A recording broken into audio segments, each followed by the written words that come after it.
Hi there, everyone. So this is just going to be a little fairly short video, just going over some tips for the Bug-Squish assignment. This assignment is one that's part of the programming digital media course. I'm tailoring it a little more towards my specific students. However, I still think this will be extremely helpful for any teachers or students who are, teaching or taking this class, or anyone just kind of experimenting through and looking through various kinds of coding resources and things to do to spice up your class. All of this stuff is online. All the course resources, textbooks, all that. It's all online here. Completely open source, free to use, free to reference, all of it right there. I've got the link to this online textbook in the description, as well as a bunch of other helpful links and things I'll go over right here.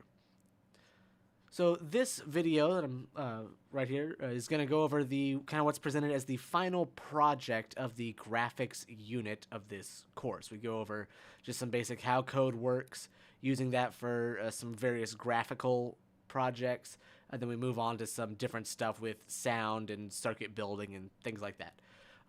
But this is kind of presented as the final project for everything in the graphics unit. It's combining everything we've done up until this point. So what we're going to be doing is making a game. All right. So I've got a version of this game kind of embedded in the web page right here. In fact, if you go to it, you'll be able to play it yourself. So I just want to kind of go through the game and break down what's happening and give a few tips to potential students who will be working on this project. So you're presented with this screen. We've got this kind of checker tile kind of image with this little box on the screen that kind of gives you some instructions. You want to squish all the bugs, and we're going to be clicking. So you click, and now we've got this here. You see the bugs kind of appear and animate and move across the screen. After a while, they go away. You see the score here and the time being presented. How long you've been going for. After a while, more bugs show up. I believe after 30 seconds, it should. Yep, I clicked too early. After 30 seconds, it automatically ends and says, this is your high score. All right, you squished this many bugs. I'm going to wait another 20 seconds for this to end, just so we can see that. I clicked one too many times and it reset the game. That's another thing. So I'm going to wait another 10 seconds. We see the little bugs. Each of those bugs is a sprite with an animation stuck on it. I'll talk about that in just a second. All right, so it says game over, runs out of time. There's no way to increase the time in this game. Final score is there. Click to replay, and it resets everything. All right, so let's notice just a few things about this. Like I said, each of these bugs is a sprite, and they have a specific animation put on them.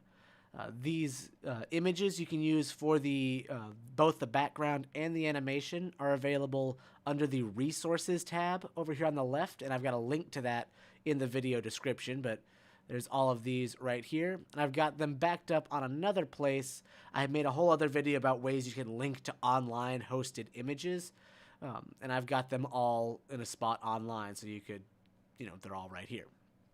You could also just download them directly, upload them into your sketch. Depends on how you want to work or what your teacher, if they're having you do one way or another. I'm going to keep it on this page because we can see all of them at once. So I want you to notice a few things. One, the background image is the background image. That shouldn't be anything too hard to work out for there. But with the animations, you'll notice that you have the legs are straight out. The legs are kind of, diagonal this way, diagonal that way, and then there's the squished picture. So you'll have to set up a way you'll have to load in all of these images and create an animation for if the sprite is squished or if it's not. All right. And that'll involve, again, we're clicking on it, so you'll have to make a method for on mouse pressed. What's going to happen when you click on the sprite? So you'll have that there. You'll also notice, I'll play through this one more time, that the bug animations are very smooth. You see the legs move. There's no, it's not jumping around, and that's a horrible little animation there, but you get the idea. You can see them moving as you would expect in a kind of logical manner, up, middle, down, middle, up, middle, down, middle, up, and so on and so forth.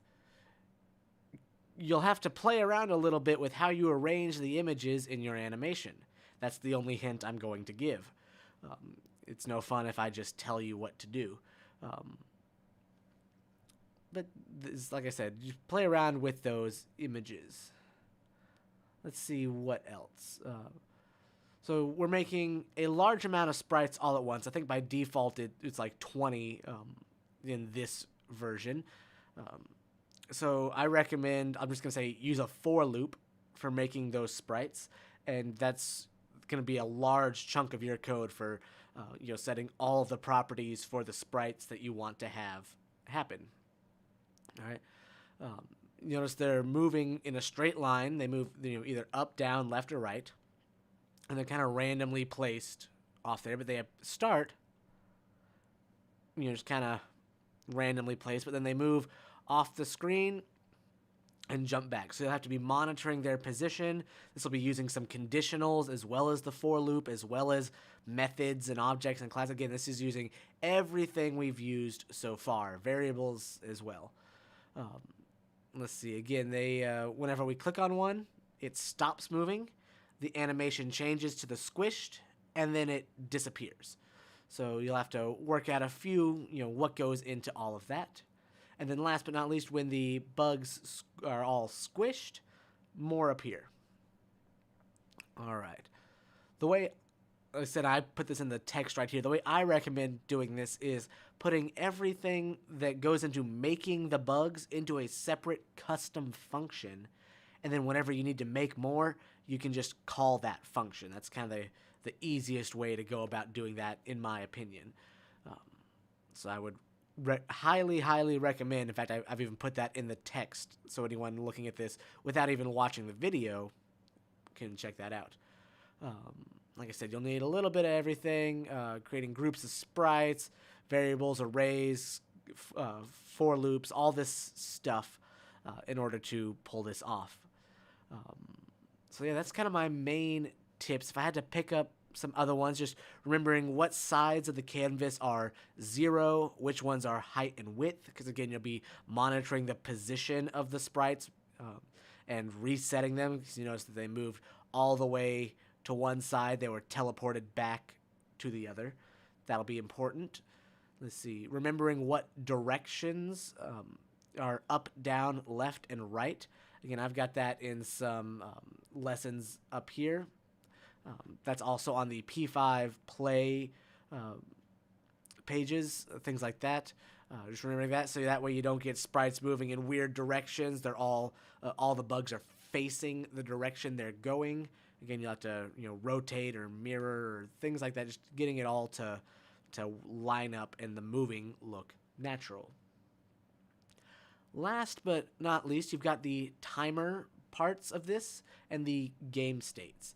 I've got on the side here under the final aspects of game design. It's not that big of a lesson, but there's a few things going into right here, because at this point you've essentially got everything you could do with a game, but you just need to go over how to make sprites not look boring. So just some references on how to, when you click on a sprite, something happens. Using game states. So again, we've had a game state for the starting screen, when the game is being played, and the ending screen. That's going to be extremely necessary in order for everything to work. And I'm missing a quotation mark there. That's okay. As well as, if we scroll all the way down, a basic timer. So you could utilize part of this code in order to set up the timer function of your code. So that way it just automatically restarts. Then I've got an example of a very different game, but it's utilizing a lot of this, as well as a link to another video that's kind of utilizing the sprites and the game states all at once. So I'm just going to point out those resources because, again, it's no fun and no one learns anything if I just tell you all how to do it. So a little later on, though, I will be making a kind of how-to video. Just if anyone wants to be able to make this, they aren't taking the class or whatever. This will be after all of my current students have finished in their project and it's been graded. But I'll have that available for anyone who wants to check that out. Could be a fun little project to make on your own.